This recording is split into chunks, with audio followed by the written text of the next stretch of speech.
오늘도 클릭해주셔서 감사합니다. 구독과 좋아요 부탁드립니다. Realism. 현재는 식냉전 시대가 아니라 경제안보 블록화의 시대다. 마우로 기엔 영국 케임브리지 대학 학장의 발언입니다. 미중러가 각각 경제안보를 중심으로 소다자 블록을 형성하려 노력하고 있고, 이에 따라 각국의 이합 집산이 활발하게 이루어지고 있는데요. 특히 이런 혼란의 시대에 다른 어느 국가보다 한국이 주목받고 있습니다. 한국계 최초의 도쿄대 교수로 한일을 아우르는 지성인으로 불리는 강상중 도쿄대 명예교수는 한반도는 지정학적 역학 관계의 최전선에 있으며 주요 7개국에 속해도 이상하지 않을 정도로 위상이 달라졌고, 특히 남북 분단은 물론 미중 갈등, 미러 갈등 속 한국의 역할이 중요해 결국 한국이 세계의 파워 밸런스를 결정할 것이라고 말하였습니다. 즉 세계의 블록화 과정 속에서 중국의 패권야요, 러시아의 서진 전략에 맞서 지정학적, 기술적, 경제적, 군사적 측면에서 한국의 영향력이 더욱 부각되고 있다는 것이죠. 이런 상황 가운데 한국이 미국의 포탄 12만 발을 추가 수출한 사실이 확인되었습니다. 러시아의 침공 이후 미국이 우크라이나를 위해 지원한 155mm 포탄은 총 100만 발이 넘는데요. 1년 넘는 전쟁으로 지원이 계속되자 비축량이 떨어진 미국은 다른 나라로부터 부족분을 채우고 있는데, 그 가운데 한국의 포탄을 중점적으로 사들이고 있습니다. 이미 지난해 11월쯤 155mm 포탄 10만 발을 미국에 수출한 사실이 드러나는데, 올해 1월 다시 한번 12만 발의 포탄을 추가로 수출한 것입니다. 국방부 관계자에 따르면 미국 장성이 조만간 국내 탄약업체를 직접 방문하기 위해 한국을 찾을 것이라며 앞으로 추가로 10만 발 이상을 더 요청할 것으로 알고 있다고 밝혔습니다. 푸틴 러시아 대통령은 한국이 우크라이나에 무기를 보낼 경우 양국 관계가 파탄에 이를 수 있다고 경고하고 있는데요. 이에 일각에서는 아무리 미국군이 최종 사용자로 수출되었다고 하지만 실제로 러시아에서 한국제 포탄이 발견되면 어떡하냐, 러시아와의 관계는 고려하지도 않냐는 비판도 나오고 있는데요. 이에 한국의 한 네티즌은 그러한 일이 실제로 일어났을 경우를 대비해 한 가지 묘안을 공개했습니다. 해당 포탄에는 분명한 한글 글자가 표기되어 있었습니다. 러시아 연방은 이에 깊은 유감을 표하며 국방장관께서 직접 해명해 주시기를 요청하는 바입니다. 그거 북한제인데요. 아니 시댕 형 새끼야. 저가 싸물고 있어 뚱땡이 새끼야. 확 주석궁 따버리기 전에. 전 세계에서 한글을 쓰는 국가가 대한민국만 있는 건 아니잖아요. 년들아. 누구들이 북한도 국가라며요. 그럴 거면 북한을 만들지 말지 그랬어요. 니들이 만든 북한이에요. 꺼지세요 얼른.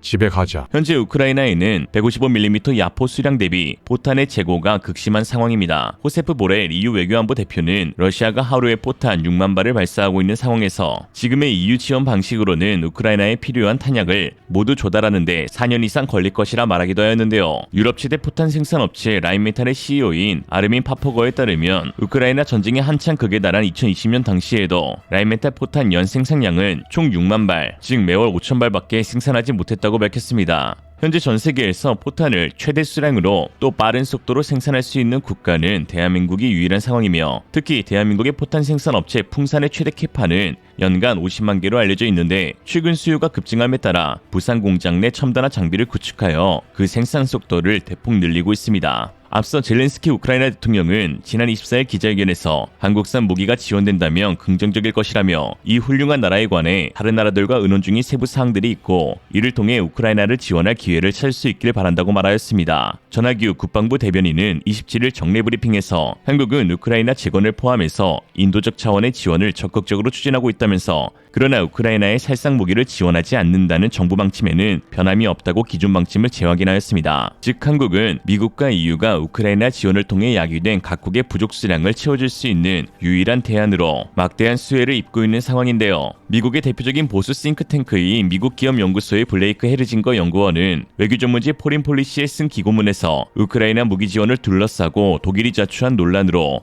유럽의 국방 파트너들이 새로운 대안을 찾고 있다며 한국산 무기를 주목하고 있다고 하였습니다. 서방 진영에서 한국이 대안으로 떠오르며 영향력을 확대하고 있는 것과 동시에 반서방 진영에서는 중국이 그 자리를 꿰차고 있습니다. 지난 4일 월스트리트저널에 따르면 중국이 군수장비를 공급하는 방식으로 러시아의 우크라이나 침공을 지원해온 것으로 드러났다라고 했는데요. 보도에 따르면 중국 국영 방산업체들이 항법장비, 전파방해 기술, 전투기 부품 등을 러시아 국영 방산업체에 수출해온 사실이 지난해 러시아 세관 자료에서 확인되었다며, 미국 싱크탱크 선진국방연구센터로부터 입수한 작년 4월에서 10월 러시아 세관 자료를 근거로 보도했습니다.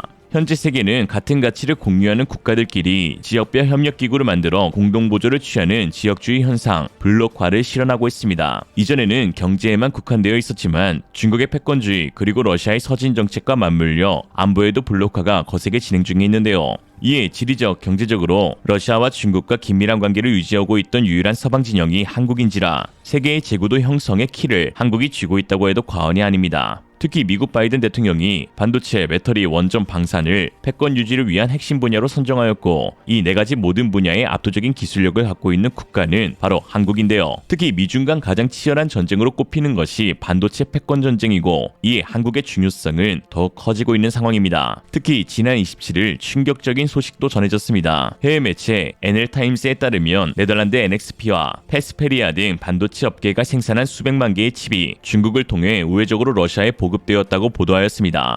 왕립연합서비스연구소의 제임스 번은 네덜란드산 반도체는 거의 모든 종류의 러시아 군용 무인기와 크루즈 미사일과 같은 다른 정밀 무기에서 정기적으로 발견되고 있다고 했는데요. 이는 중국 기업에서 네덜란드산 반도체를 수입하여 매달 러시아로 수출하고 있었던 것입니다. 이에 대중국 수출 비중이 높은 한국산 반도체 역시 중국에서 러시아로 밀반입될 수 있다는 우려와 함께 결국 한국 반도체 산업이 기로에 서게 되었다는 분석이 나오고 있습니다. 특히 오늘 28일부터 미국 정부의 50조 원 규모 반도체 보조금 신청 기간이 시작되었는데요. 반도체 국가대표격인 삼성전자와 SK하이닉스 등은 이미 미국의 반도체 공장을 짓거나 연구개발센터를 지을 예정에 있어 보조금을 받을 자격이 있을 것으로 보이지만 문제는 보조금을 받은 이후 중국의 10년간 첨단 반도체 투자를 제한한다는 점입니다. 삼성전자와 SK하이닉스는 각각 중국 시안, 우시다렌에서 디램과 랜드플래시를 생산하고 있는 와중에 투자가 중단되면 선진공정 전환이 불가능해져 경쟁력을 잃을 수도 있게 되는 것이죠. 이에 일각에서는 위기라고 말하는 것인데 그러나 한국은 언제나 늘 그랬듯 위기를 기회로 바꾸는 탁월한 능력을 가지고 있습니다. 이에 최근 삼성전자의 행보가 눈길을 끌고 있는데요. 바로 탈중국과 동시에 반도체 산업 체질 개선을 선포한 것입니다. 그동안 주력 수출 품목으로 메모리 반도체 D램에 집중했던 삼성은 이제 비메모리인 시스템 반도체로의 체질 개선을 이번 기회로 바꿀 수도 있다는 것이죠. 삼성전자의 비메모리 파운드리 산업은 분기 및 연간 최대 매출을 달성했는데 경기형 삼성전자 사장 역시 지난 1일 사내 경영 설명회에서 지난해 4분기 메모리 사업에서 적자를 냈지만 파운드리 덕분에 반도체 사업 부분이 흑자를 이어갈 수 있었다고 말한 것으로 알려졌습니다. 메모리 반도체와 달리 비메모리 파운드리는 경기 변화에 덜 민감한 산업 특성을 갖고 있습니다. 메모리에 비해 적용 분야가 광범위하고 다품종 소량 생산이 일반적인데요.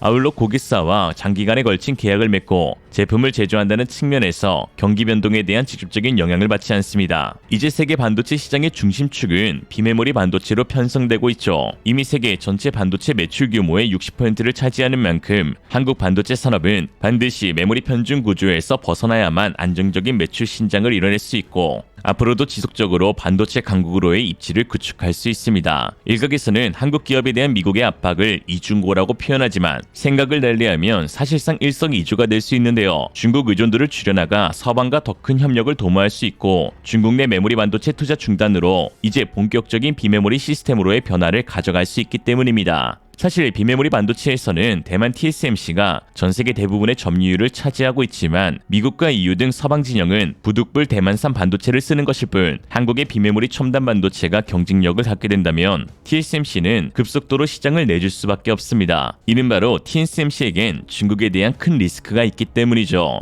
지난 12월 미국에서는 충격적인 소식이 전해졌습니다. 최근 미중 관계에 있어 가장 큰 화제를 불러 모았던 논문, 바로 부서진 둥지, 중국의 대만 침공 억지의 저자, 미국 몽고메리 공군대학의 제러드 맥키니 교수의 충격 발언 때문이었는데요. 그는 중국이 대만을 침공하려 할 경우 미국은 대만의 TSMC를 폭파하겠다는 위협을 해야 한다고 하였습니다. 맥키니 교수는 지금 대만 해협에서는 군사력을 바탕으로 한 억지가 불가능하기에 초토화 전략이 필요하다며 2차 대전 중 소련군이 후퇴하며 모든 자국 시설을 파괴해 독일군의 진격을 늦춘 것이 좋은 예라고 하였습니다. 그러면서 중국에게는 TSMC가 절실한데 첨단 반도체 없인 그들의 패권국가 설립이 불가능하기 때문이고 이러한 패권주의 상실은 곧 시진핑 체제의 위협이 될 수 있다고 하였습니다. 실제로 미국에서는 대만 내 TSMC를 언제라도 부셔버리겠다는 기세인데요. 지난해 10월 블룸버그 통신은 바이든 행정부 일각에서는 미국의 TSMC 공장을 중국에 넘겨주기보다는 차라리 파괴하는 주장까지 나오고 있다고 전하였고 또한 중국시보 등 대만 언론들은 중국의 대만 침공으로 최악의 상황이 발생하면 미국은 대만 내 모든 반도체 시설을 파괴하고 제거하고 반도체 인력들만 미국행 비행기로 탈출시키는 것을 최우선 전략으로 삼고 있다고 하였습니다. 이 TSMC의 미국 내 투자에 대한 대만 시민들의 우려도 나오고 있는데요. TSMC가 미국의 52조 원의 설비 투자 계획을 발표하자 대만 시민들은 이로써 중국의 침공에도 대만 내 시설들은 파괴될 수 있는 빌미를 제공한 꼴이라며 우려를 나타낸 바 있습니다. 이에 세계 1위의 반도체 개발 생산 투자 역량을 보유하고 있는 한국의 중요성이 더욱 부각되고 있는 것인데요. 특히 TSMC가 주도하고 있는 비메모리 시장에서 삼성과 SK가 경쟁력을 확보하게 된다면 언제라도 순위를 뒤바꿀 수 있게 되는 것입니다. 2019년 당시 이재용 삼성전자 부회장은 10년 내 비메모리 1위를 공언한 것과 미국 중앙정보국 CIA 국장이 2029년에 중국이 대만을 침공할 것이라고 밝힌 것은 어찌 보면 다른 이야기가 아닐 수 있습니다. 한국은 서방 진영의 확실한 대안이 되어가고 있습니다. 그들이 가장 필요로 하는 산업인 반도체, 배터리, 방산, 원전에서 한국은 독보적인 기술력을 갖고 있죠. 세계는 블록화되며 탈중국, 반러시아 기조로 변환되고 있는 시점에서 모든 이점을 지닌 한국은 다시 한번 한강의 기적을 쓸 준비를 하고 있습니다. 당연히 중국은 벌써부터 기겁하고 있는데요. 마오닝 중국 외교부 대변인은 한국이 대중국 반도체 수출 통제에 동참하면 돌이킬 수 없는 고통을 받을 것이라 되도 않는 말을 하고 있는 것이 그것을 반증합니다. 오늘의 한 줄 평, 짱증서 발급됐다. 자, 들어가자.